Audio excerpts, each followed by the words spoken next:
Assalamualaikum warahmatullahi wabarakatuh. Kimia tekstil adalah bidang khusus pada cabang ilmu kimia terapan yang menerapkan prinsip-prinsip dasar kimia untuk mempelajari material tekstil. Pada jurusan kimia tekstil dipelajari proses persiapan kimia tekstil, proses pencelupan, proses pencapan, dan proses penyempurnaan khusus. Lulusan jurusan kimia tekstil disiapkan untuk mempunyai pengetahuan dan keterampilan teknis mengenai proses penyempurnaan tekstil. Peluang kerja di industri tekstil sangat besar.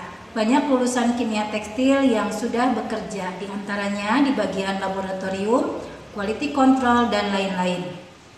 Berikut ini adalah video profil kimia tekstil SMK Negeri 1 Rancaekek.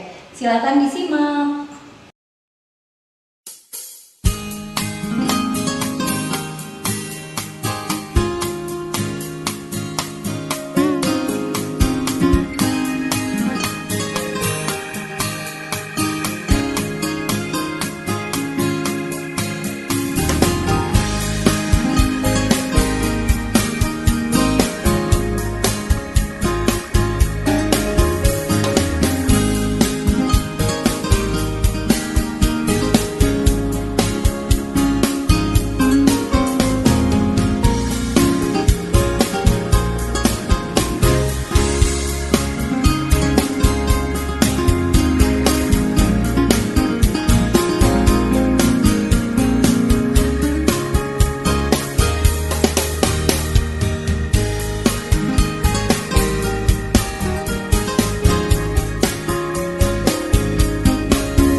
Satu, fashion designer.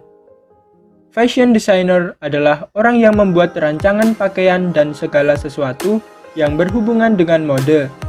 Mereka biasanya punya spesialisasi yang berbeda-beda, misalnya perancang busana olahraga, perancang busana anak-anak, perancang gaun, dan lain sebagainya.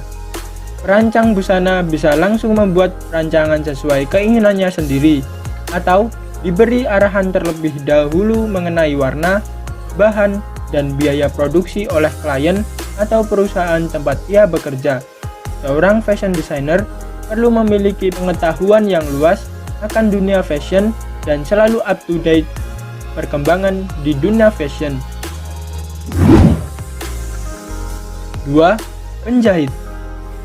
Penjahit atau tailor adalah orang yang menjahit pakaian seperti kemeja, celana, rok, atau jas untuk lelaki dan perempuan. Seorang penjahit biasanya hanya membuka jasa rumahan, namun seorang penjahit sangat dibutuhkan oleh masyarakat banyak. Selain rumahan, penjahit juga dibutuhkan oleh seorang fashion designer untuk membantu pekerjaannya di sebuah butik. Karena itulah, menjadi seorang penjahit merupakan profesi yang cukup menghasilkan. 3. Fashion stylist. Fashion stylist bertugas dalam memilihkan busana yang akan digunakan oleh model, artis, atau narasumber suatu acara TV, iklan, maupun film. Ia berperan menentukan pakaian yang cocok digunakan sesuai dengan tema acara, karakter dari film, atau gaya dan busana yang sesuai dengan kepribadian klien. 4. Makeup artist. Makeup artist adalah seniman yang menggunakan tubuh manusia sebagai sarana dalam menerapkan makeup untuk kebutuhan teater, film, fashion, majalah, dan lainnya, termasuk dalam bidang industri modeling. Seorang makeup artist memiliki ciri khas atau style tersendiri dalam melakukan makeup dan tentunya mengetahui dengan perkembangan tren di dunia fashion dan kecantikan. Bukan hanya lulusan tata rias saja yang bisa menjadi seorang makeup artist. Tata busana pun tidak menutup kemungkinan untuk menjadi seorang makeup artist. 5. Wedding stylist.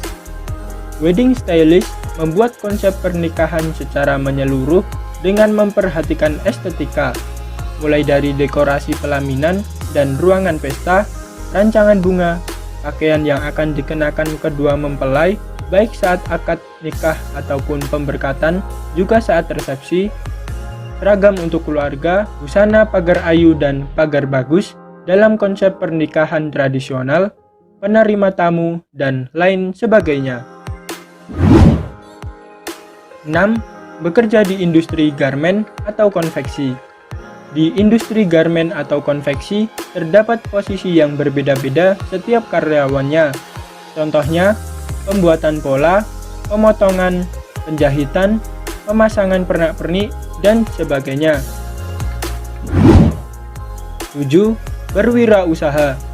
Lulusan jurusan tata busana pun juga dapat berwirausaha, misalnya dimulai dengan usaha kecil, menjual desain atau pakaian jadi secara online, dan dapat berkembang sampai membuka bisnis butik sendiri.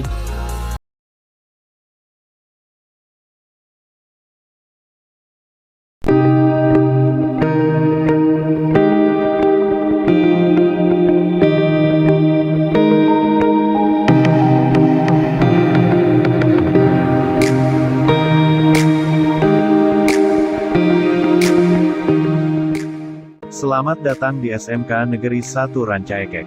Salah satu kompetensi keahlian di SMK Negeri 1 Rancaekek adalah kompetensi keahlian teknik instalasi tenaga listrik.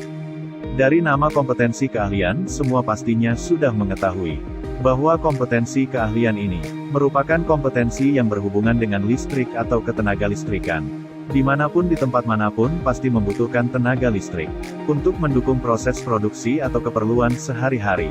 Dan ilmu tentang listrik inilah yang akan dipelajari di kompetensi keahlian teknik instalasi tenaga listrik. 1.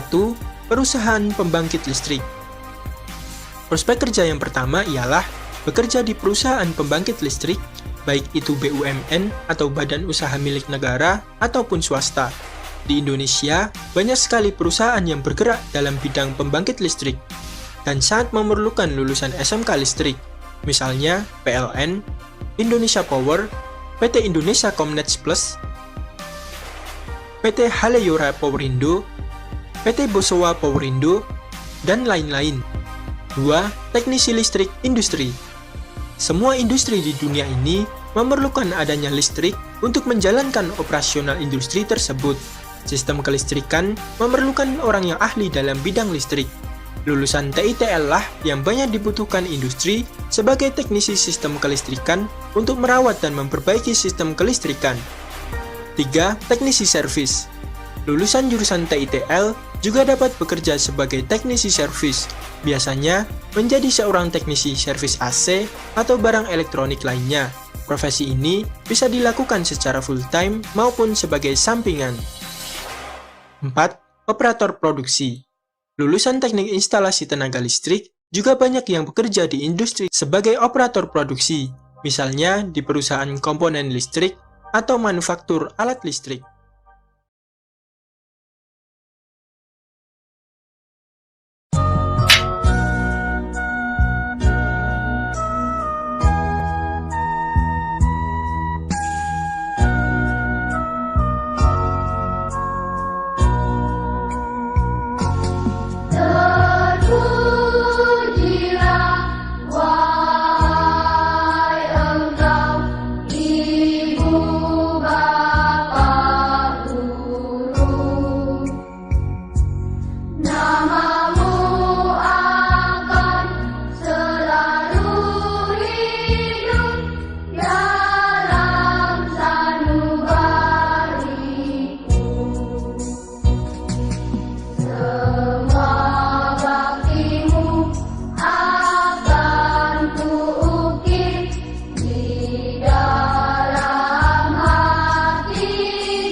teknik komputer dan jaringan.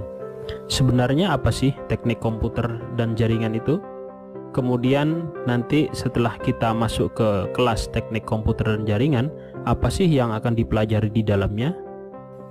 Ada pertanyaan lain, setelah kita lulus di jurusan teknik komputer dan jaringan, sebenarnya nanti kita bisa kerja apa? Atau kita bisa apa saja? Apakah bisa kita menjadi hacker? Hehehe, tunggu dulu. Untuk menjadi seorang hacker kita harus belajar terlebih dahulu. Baik, kita akan membahasnya satu persatu. Teknik komputer dan jaringan atau yang lebih dikenal dengan TKJ itu adalah salah satu ilmu yang berbasis teknologi informasi dan komunikasi. Ada banyak hal yang akan dipelajari di dalam TKJ ini. Tentunya pelajaran-pelajaran yang ada di dalamnya nanti akan erat kaitannya dengan teknologi kekinian, yaitu teknologi informasi dan komunikasi. Apa saja yang akan dipelajari di dalamnya? Yang pertama adalah algoritma dan logika. Nah, di sini teman-teman nanti akan dipelajari tentang bagaimana kita berpikir, bagaimana kita memecahkan suatu masalah dengan menggunakan komputer. Yang berikutnya, pelajaran yang akan kita dapatkan adalah tentang program-program komputer dasar. Algoritma yang sudah dipelajari di sebelumnya nanti akan diimplementasikan di materi program-program komputer dasar. Kemudian yang berikutnya, pelajaran yang akan kita terima adalah merakit komputer. Nah, erat kaitannya dengan nama jurusan kita, yaitu teknik komputer dan jaringan. Jadi mutlak seorang siswa nanti ketika masuk di TKJ itu harus bisa atau mampu menguasai dalam hal perakitan komputer. Yang berikutnya yang akan dipelajari dalam TKJ adalah software dan sistem operasi. Tentu saja dunia saat ini harus menguasai sistem operasi dan software, karena sekarang yang bekerja semuanya software. Siapa yang menguasai software nanti kedepannya akan menguasai dunia. Yang tak kalah penting, pelajaran yang berikutnya adalah jaringan komputer dan internet. Ini adalah materi inti dari jurusan TKJ. Di sini nanti akan dipelajari tentang bagaimana menghubungkan satu komputer atau dua komputer lebih dengan menggunakan media dengan tujuan untuk berbagi resource bersama, sehingga komputer yang ada di depan kita itu bisa saling terhubung antara satu dengan yang lain, baik itu menggunakan media kabel maupun menggunakan media yang nirkabel. Nah, nanti setelah